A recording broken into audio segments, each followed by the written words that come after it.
El Nino के संभावित प्रभाव को देखते हुए भंडारा जिले के किसानों ने खेती की पारंपरिक पद्धतियों में बदलाव करना शुरू कर दिया है। मॉनसून में देरी और बारिश की अनियमितता की आशंका के बीच कृषि विभाग किसानों के खेतों तक पहुंचकर कम पानी में धान उत्पादन की आधुनिक तकनीकों का प्रशिक्षण दे रहा है, ताकि किसान बदलती जलवायु परिस्थितियों का सफलतापूर्वक सामना कर सके। भंडारा जिले की प्रमुख फसल धान है और इसकी रोपाई का समय नजदीक आ चुका है, लेकिन एल नीनो के प्रभाव के कारण मानसून के देर से आने और बारिश में अनियमितता की गंभीरता जताई जा रही है। ऐसे में किसानों के सामने खेती को लेकर नई चुनौतियां खड़ी हो गई है।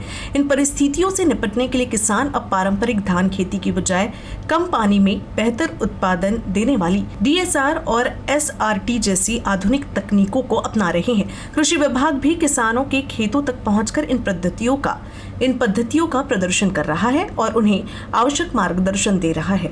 विशेषज्ञों का मानना है कि बदलते मौसम और जलवायु परिवर्तन के दौर में किसानों को नई कृषि तकनीकों को अपनाना जरूरी है, ताकि कम पानी में भी अच्छी पैदावार प्राप्त की जा सके और फसल को नुकसान से बचाया जा सके। मी माझ्या शेतामध्ये DSR पद्धतीने कृषी विभागाच्या म्हणण्यानुसार धानाची लागवड केलेली आहे।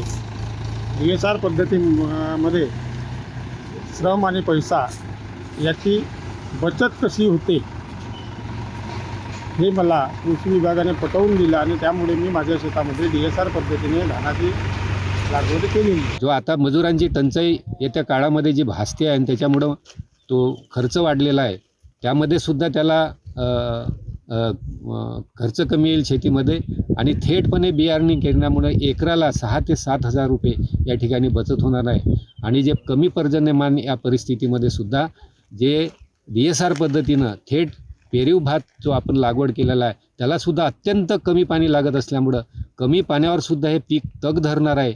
आणि अशा प्रकारे यावर्षी शेतकरी DSR पद्धतीनं पेरीव पद्धतीनं भात लागवड केल्यामुळं या ठिकाणी निसर्गाचा सामना करू शकतो। म्हणून या ठिकाणी कृषी विभाग सुद्धा बांधावर जाऊन शेतावर जाऊन प्रत्यक्ष त्याचं प्रात्यक्षिक करून दाखवून शेतकऱ्यांना मार्गदर्शन करत आहेत आणि शेतकरी सुद्धा मोठ्या याला चांगला प्रतिसाद यांच्याकडून मिळत आहे।